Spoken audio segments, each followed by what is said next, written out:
안녕하세요. 슬기로운 초등생활입니다.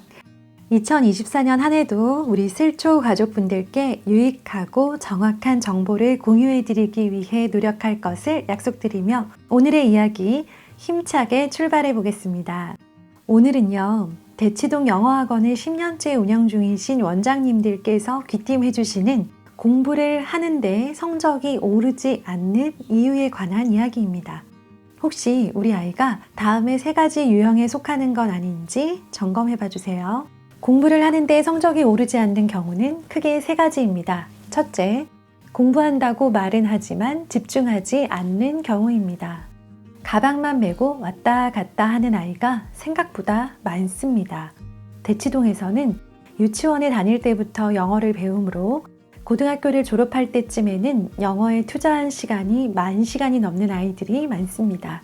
그런데 이런 아이들 중 절반 이상은 영어를 딱히 잘하지 못합니다. 이 말은 영어 공부한다며 시간을 쏟았지만 제대로 하지 않은 아이들이 그만큼 많다는 말입니다. 공부는 생각보다 어려운 일이고 습관으로 잡히려면 훨씬 오랜 시간이 걸린다라는 사실을 인지하고 있어야 아이와 부모 모두 스트레스를 덜 받습니다. 저희 학원에는 초등부부터 고등부까지 아이들이 있습니다. 그런데 명문대에 가는 아이들 대다수는 하나를 알려주면 열을 아는 아이들이 아닙니다. 최상위권 아이들도 혼자 공부하도록 놔두면 대개 공부를 멀리합니다. 수년간 무수한 시행착오를 겪고 주변의 도움을 받으며 성취한 결과로 뛰어난 학업 능력을 얻게 된 것이지 원래부터 그러한 능력을 타고났다고 보기는 어렵습니다. 좋은 학교와 좋은 학원에 보내는 건 시작일 뿐입니다. 부모는 끊임없이 확인하고 피드백하면서 명목상으로만 공부하는 아이를 올바른 궤도에 올려놓아야 합니다. 둘째, 올바르지 못한 방법으로 공부하는 경우입니다. 학원에서 쉽게 볼 수 있는 사례를 살펴보며 개선책을 고민해 보겠습니다. 문제를 푸는데 답도 안 맞춰보고 오답 정리를 안 하는 아이들이 상당히 많습니다. 문제풀이도 생각하고 고민하는 과정이므로 중요하지만 잘못 생각한 내용을 수정하려면 채점과 오답 정리도 필수입니다.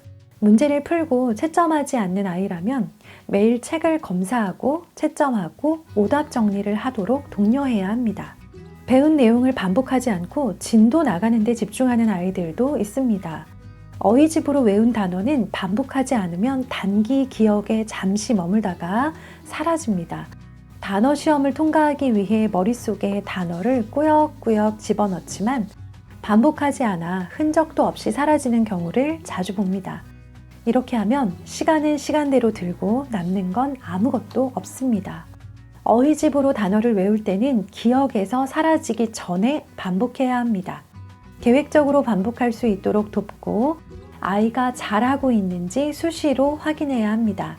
반복과 곱씹기는 어휘뿐 아니라 암기로 접근하는 모든 학습 영역에 적용됩니다. 셋째, 해당하는 시험에서 요구하는 능력이나 지식이 광범위하여 높은 성적으로 이어지는 데 시간이 필요한 경우입니다. 수능이나 난도 높은 내신 시험, 토플은 한두 달 열심히 한다고 결과가 바로 나오지 않습니다. 이럴 때마다 공부법과 공부 환경을 바꾸는 아이가 많은데요. 이 과정이 반복되면 오히려 성적이 떨어집니다. 저는 아이들에게 조급해하지 말고 6개월은 해보고 판단하라고 말합니다. 6개월쯤 되면 공부법이 몸에 익고 능력치도 쌓여 진짜 실력이 드러나기 때문입니다. 물론 조급한 마음을 내려놓고 기다리는 게 쉽지는 않습니다. 네, 지금까지 들려드린 내용은 그들은 어떻게 영어 1등급을 만드나의 본문 중 일부를 재구성한 것입니다. 책에는 어휘, 문법, 구문, 독해, 영작, 듣기, 말하기 각 영역별 영어 1등급을 위한 초, 중, 고등 시기별 전략과 집중해야 할 지점이 자세히 소개되어 있어 읽어보았는데요. 저희 아이들의 영어 로드맵을 세우는 데 도움을 받았기에 이렇게 소개해드리게 되었습니다. 오늘 공유해드린 내용 중 가장 제게 크게 와닿은 부분은 3번째 유형이었습니다. 성적으로 이어지는데 시간이 필요하다는 점 말이죠.